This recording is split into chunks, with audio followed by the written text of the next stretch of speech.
C'est un autre type de musique que je vais à présent vous proposer d'écouter, ou plutôt il s'agit de deux partitions, pas toujours très accordées.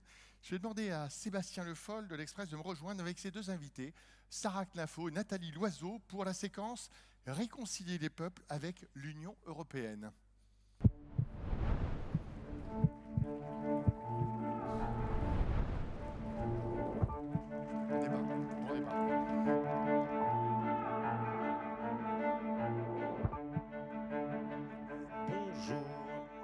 Rebonjour plutôt. Mais bonjour Nathalie Loiseau. Vous êtes députée européenne, présidente de la commission spéciale sur le bouclier démocratique et vous êtes également secrétaire nationale du parti Horizon.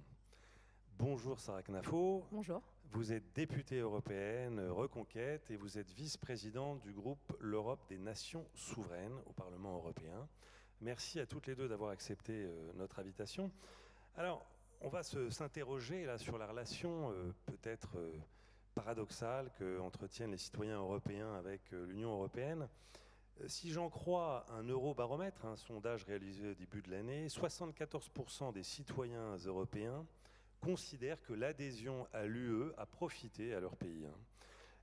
C'est le score le plus élevé enregistré dans ce baromètre depuis le début des années 80. C'est très clair, les Européens veulent une union plus forte et plus unie. Première question, est-ce que, peut-être Nathalie Loiseau, est-ce que les responsables politiques ne sous-estiment pas finalement cet attachement à l'Europe, comme si nous étions Européens sans vraiment nous en rendre compte? Merci de votre invitation, merci de cette question. 74%, c'est un beau score.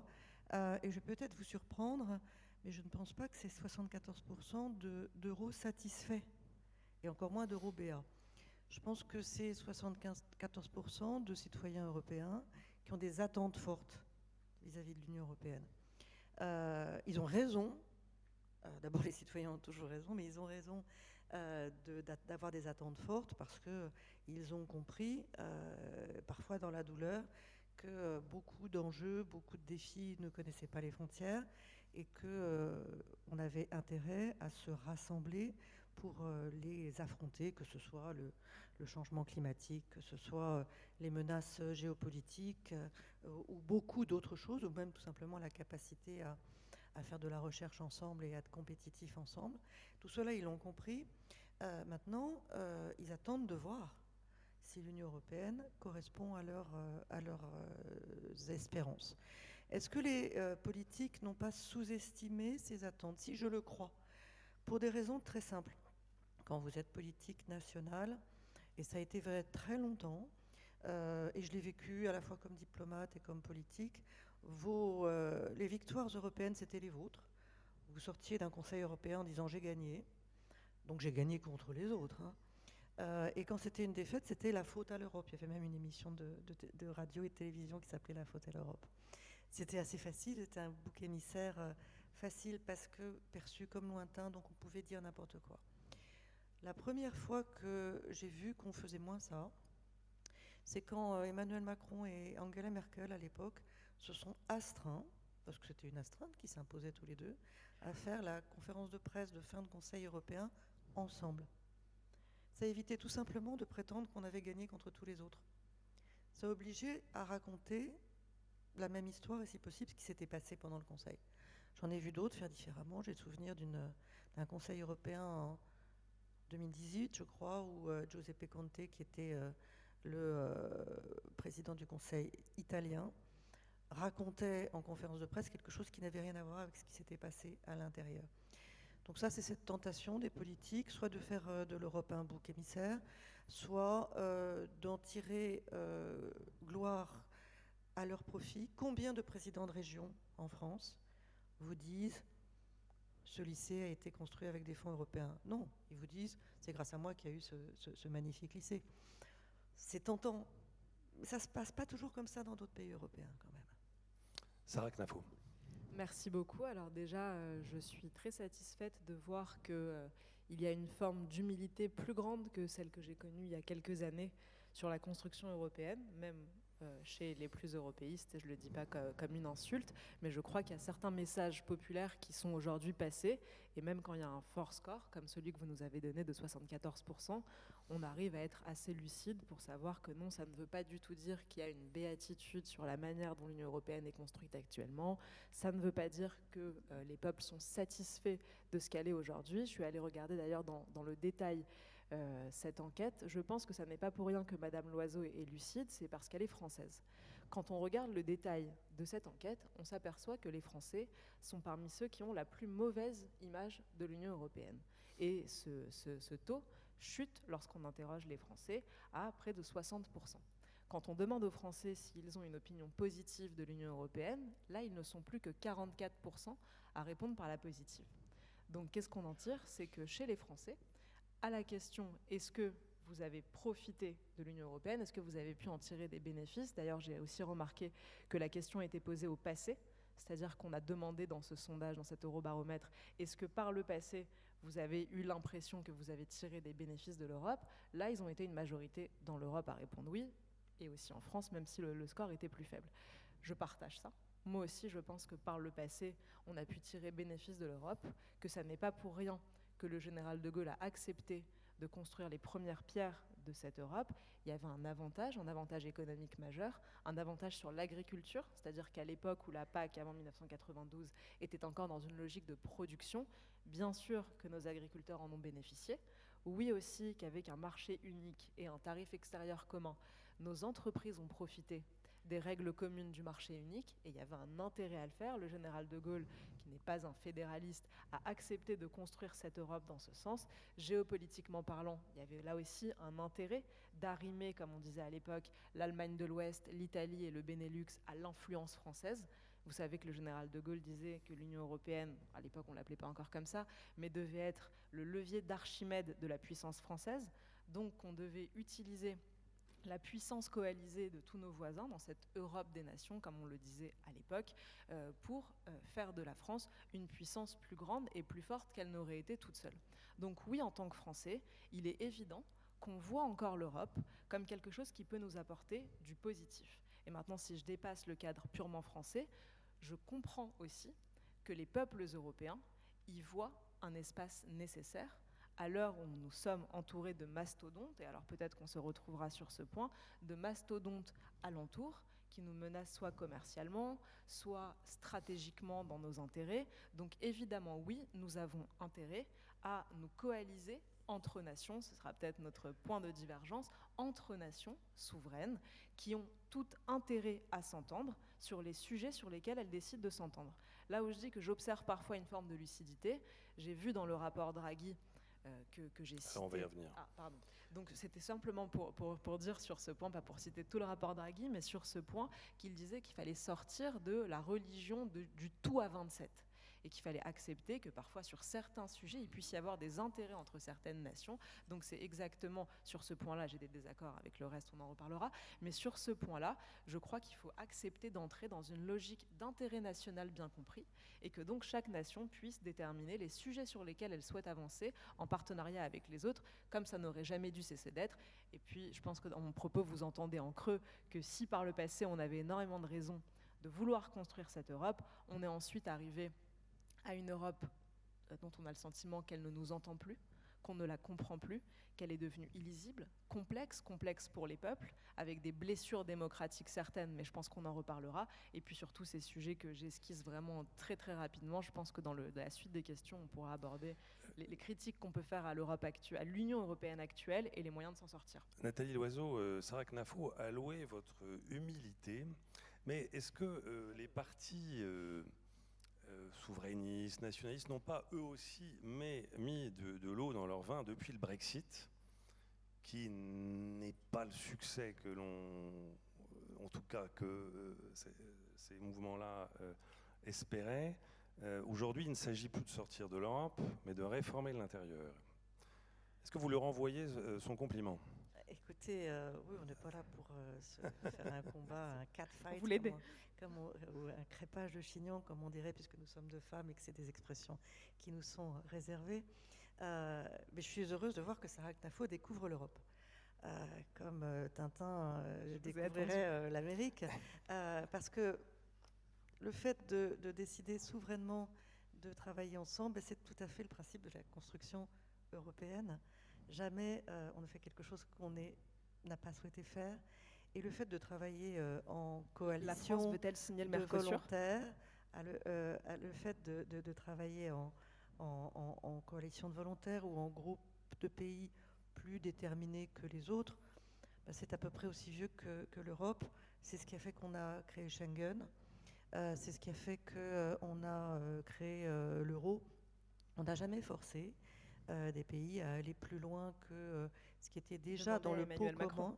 Ce qui était déjà dans le pot commun. Je ne vous ai pas interrompu. C'est la différence entre les radicaux et les modérés. Les modérés ont un peu plus l'habitude de laisser parler que les radicaux. Mais on ne force. Je suis très très convaincue par le fait qu'il ne faut pas forcer un pays à aller plus loin que ce pourquoi il a déjà signé en entrant dans l'Union européenne. Et il y a beaucoup de choses sur lesquelles il a déjà signé, par exemple l'état de droit. Et quand un pays s'éloigne de l'état de droit, il faut le ramener dans ce qui fait qu'il fait partie du club européen. Mais pour parler du Brexit, oui, c'est évidemment un exemple qui est un exemple extrêmement triste. Moi, je suis très anglophile et j'ai dû accompagner ce divorce qui n'était souhaité que par un côté et qui se traduit aujourd'hui par une immense déception d'une immense majorité des Britanniques. Là encore, puisqu'on parlait des sondages, les 3/4 des Britanniques regrettent le Brexit. Pourquoi ? Parce que ça n'a rien apporté de ce que ces promoteurs avaient promis. Vous vous souvenez que l'essentiel de la campagne a tourné autour des sujets migratoires et du slogan « Take back control ». Il n'y a jamais eu autant d'immigration au Royaume-Uni. Et le fait d'avoir quitté l'Union européenne rend en réalité les choses plus compliquées. Le Royaume-Uni nous demande à passer un accord avec l'Union européenne sur les questions migratoires parce qu'il est aujourd'hui seul, isolé, et qu'il a beaucoup moins d'immigrés européens et beaucoup plus d'immigrés extra-européens que par le passé. On a vu aussi l'inflation, on a vu tous les coûts induits par cette sortie de l'Union européenne, qui était une mauvaise idée tout court, mais qui était une particulièrement mauvaise idée dans la phase géopolitique dans laquelle se trouve l'Europe et notamment le Royaume-Uni. Heureusement, personne, je dis bien personne, n'a jamais voulu punir le Royaume-Uni. C'était le respect d'un choix démocratique des Britanniques. Ils voulaient quitter l'Union européenne, ils l'ont quitté. On a essayé d'organiser notre relation du mieux que l'on pouvait avec le type de Brexit que demandait Boris Johnson, qui était un Brexit dur. Et aujourd'hui, on essaye de combler les manques quand c'est possible et de la manière dont c'est possible. Je pense notamment à la coopération en matière de sécurité et de défense que les Britanniques souhaitent avoir avec nous, d'autant plus que l'allié américain est devenu un allié conditionnel ou en tout cas inconstant.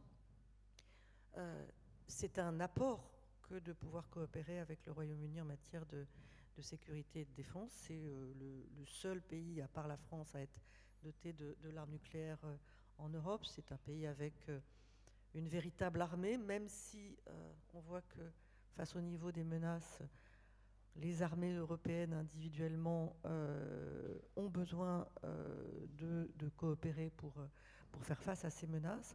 Mais on ne peut pas faire exactement comme si le Royaume-Uni était encore dans l'Union européenne. Oui. C'est vrai pour beaucoup d'autres sujets. Donc, de mon point de vue, comme de celui d'une très grande majorité d'Européens, on veut tout faire pour que les Britanniques puissent faire davantage de choses avec nous.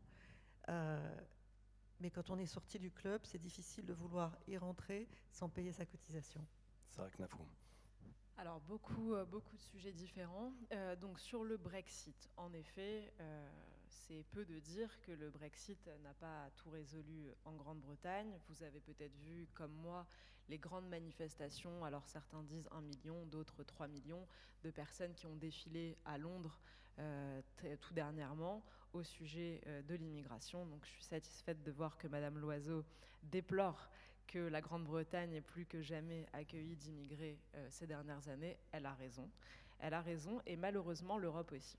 L'Europe a accueilli plus que jamais, l'Union européenne aussi, la France aussi. Donc, non. Pour vous donner un exemple, je croyais qu'on ne se coupait pas quand on était modéré.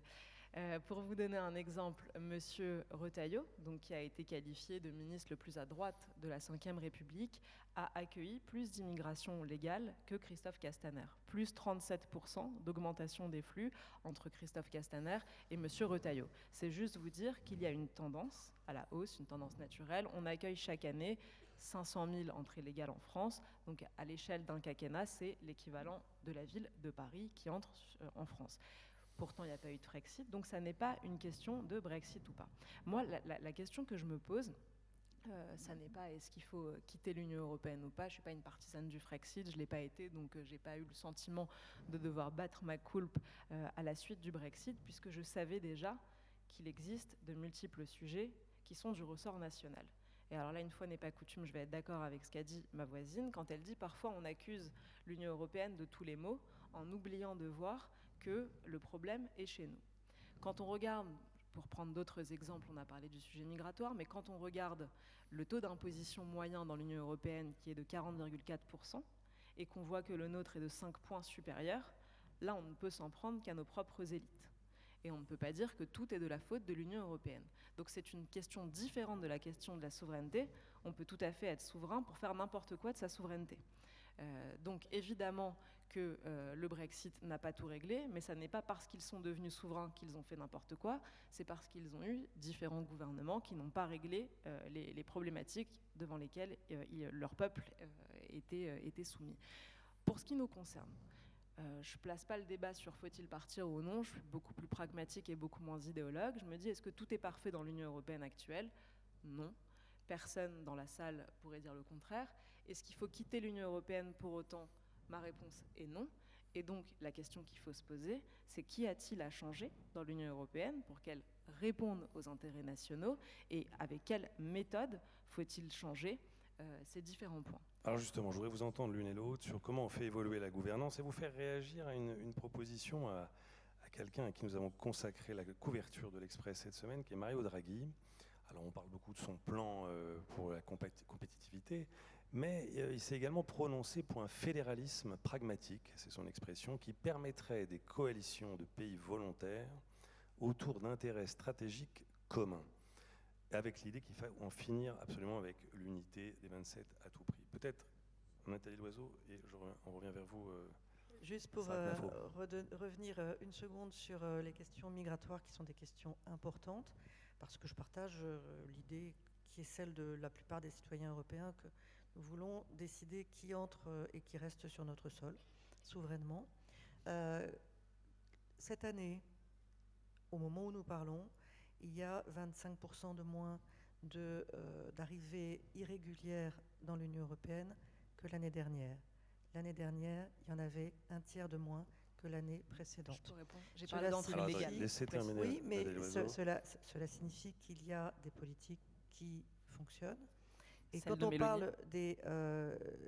parle des migrations légales, alors il est certain, ou des entrées légales en France, il est certain qu'en étant le pays le plus attractif sur le plan touristique d'Europe, nous avons plus d'entrées que la plupart des autres pays européens. Pour le château de Versailles. Il est certain. Écoutez, écoutez, oui, quand vous parlez des entrées légales, vous mettez ensemble les entrées touristiques, les étudiants, les gens qui viennent travailler avec de bonnes raisons de travailler et de manière légale. 10%. Et nous avons besoin de médecins. Je ne sais pas si vous avez des proches malades. C'est mon cas.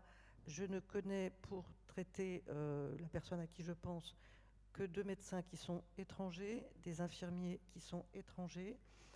Si vous allez dans un EHPAD, si vous avez besoin d'une aide à domicile, je le constate. La question n'est pas de savoir si c'est bien ou si c'est pas bien. Ce sont des métiers qui sont largement tenus par des étrangers.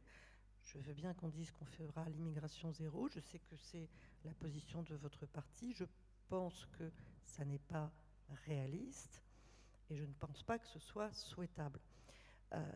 Pour revenir à la question qui a été posée par Stéphane Le Foll. Alors Sébastien. Par Sébastien, Stéphane, pardon. Oui, excusez-moi, et on doit vous le faire tout le temps. Et on doit vous le faire tout le temps, et j'en suis navrée. Et je suis très très familière de ce genre de lapsus, pardon. J'ai l'habitude. Alors, fédéraliste, je ne sais pas pourquoi il faut mettre ce genre de mot de fédéraliste. Et ça sera vos deux conclusions. On a toujours tendance à dire « Ah, mais les autres, regardez, se débrouillent mieux que nous parce qu'ils sont plus agiles, parce qu'ils sont plus déterminés, parce qu'ils sont plus unis. » Donald Trump parce qu'il est à la tête d'un État fédéral et Vladimir Poutine parce qu'il est à la tête d'une dictature. Je n'ai pas du tout envie que l'Europe devienne une dictature et je ne crois pas qu'elle doive devenir un État fédéral. Je ne vois pas ce que le mot de fédéralisme a à voir avec l'idée de se mettre ensemble quand on est capable et volontaire pour faire plus que d'autres. On peut avoir envie, par exemple en matière de défense, et ça a été le cas, de se réunir à plusieurs. On a appelé ça la coopération structurée permanente avec ce genre de jargon impossible dont l'Europe a le secret. Par exemple, pendant très longtemps, le Danemark avait décidé de ne pas participer à la politique de sécurité et de défense commune. C'était son droit le plus strict. Personne ne lui demandait rien. Évidemment, avec la montée des périls, il a décidé de changer d'avis. Tout le monde en est ravi, mais il l'a fait souverainement. Et je pense qu'il faut absolument continuer dans cette direction. Et je pense que dans l'avenir, moi je suis favorable à un élargissement de l'Union européenne, parce que je crois que nous avons le choix entre l'élargissement et l'encerclement à cause de régimes autoritaires externes qui nous veulent du mal, mais que ce sera une Europe à plusieurs vitesses. Je ne pense pas du tout que ce soit un gros mot, que sur certains sujets, certains pays soient prêts à aller plus loin, tant mieux. Si d'autres ont envie d'y aller soit à leur rythme, ou de ne pas y aller du tout, je ne pense pas du tout que ce soit une catastrophe. Sarah Knafo, et ça sera la conclusion de ce débat. Alors, je comprends quel est notre désaccord sur la première partie, à savoir Madame Loiseau qui me disait les nations ont décidé souverainement de se mettre ensemble, donc je découvrirai que les nations doivent choisir. Je comprends où se trouve notre désaccord. C'est que les nations, il y a quelques décennies, ont accepté de créer en commun des institutions européennes. Elles ont accepté de créer un conseil où tous les États devaient discuter entre eux. Ils ont accepté de créer une commission. Mais cette commission a changé de rôle depuis sa création. À l'époque, elle était perçue comme une sorte de secrétariat des États, qui était en charge de venir mettre en application les décisions qui avaient été décidées entre États souverains, entre nations. Donc les États parlaient à la table, ils disaient voilà, on va prendre telle décision sur tel champ d'activité, c'était eux qui le décidaient de manière souveraine, et la Commission venait mettre en application cette décision. Aujourd'hui, on est passé à un tout autre système, où vous avez la Commission qui est devenue une institution propre, avec ses décisions propres, à qui certains veulent donner de plus en plus de pouvoir. Alors même si maintenant on refuse le mot fédéralisme, on a le fédéralisme honteux, c'est ce que j'appelais gentiment l'humilité au début de mon propos. Donc on a compris que les peuples s'étaient éloignés de cette vision des choses, n'avaient aucune envie de voir leur nation se diluer, se dissoudre dans un ensemble plus grand. En fait, ça fait à peu près 40 ans que je dis la même chose. Hein. Pardon, je ne vous connais pas depuis 40 ans, je suis désolée, j'ai pas 40 ans. Donc on a compris que les peuples n'en voulaient plus. Et ce qui s'est passé, c'est que la Commission a pris une telle importance qu'aujourd'hui, il y a des décisions qui échappent totalement non seulement au peuple, mais même aux dirigeants. Et tout à l'heure, pardonnez-moi, je vous ai coupé pour le dire, mais je vais le répéter de manière plus intelligible, même Emmanuel Macron, donc celui que vous soutenez, on ne peut que voir à quel point il est désappointé de voir qu'il dit qu'il est contre le Mercosur, mais il voit Ursula von der Leyen qui le lendemain va le négocier sans son accord, sans même qu'il soit au courant, et on lit dans la presse à quel point il voit que la parole de la France n'est plus respectée. Puis il dit qu'il va s'imposer, mais vous vous rendez bien compte que c'est pas souverainement qu'Emmanuel Macron a décidé de signer le Mercosur, puisqu'il apprend dans la presse que la présidente de la Commission va le négocier. Donc non, on a créé une institution sui generis qui maintenant nous a échappé, prend ses décisions propres. Ce que je crois, pour répondre à votre question sur la gouvernance, et j'en finirai par là, c'est qu'il faut faire revenir la Commission dans le rôle qu'elle n'aurait jamais dû cesser d'avoir, c'est-à-dire le secrétariat des États. C'est comme si dans une entreprise, les secrétaires avaient pris le pouvoir sur le conseil d'administration. Ça ne doit pas se passer comme ça. Le conseil d'administration, c'est nos États, ce sont les présidents de la République qu'on élit, pour lesquels on vote, qui sont les représentants de notre souveraineté, donc de la démocratie. Et ce sont eux qui doivent avoir le dernier mot pour protéger ce continent auquel moi aussi je tiens, parce que je tiens à notre identité européenne. et particulièrement dans les circonstances actuelles, où on voit que notre continent est menacé, alors non seulement par des adversaires extérieurs, mais aussi à l'intérieur, par le fait qu'on est beaucoup trop accueillis, qu'on sent tous nos cultures se diluer. Donc évidemment que nous tous, quand on écoute Mozart, on se sent européen. Quand on lit Kundera, on se sent européen. Quand on lit l'Occident kidnappé, on sent qu'on est européen. On tient à ce continent, on ne veut pas le voir disparaître. Et pour cela, la meilleure des choses, c'est de croire encore en nos nations. Merci Sarah Knafo.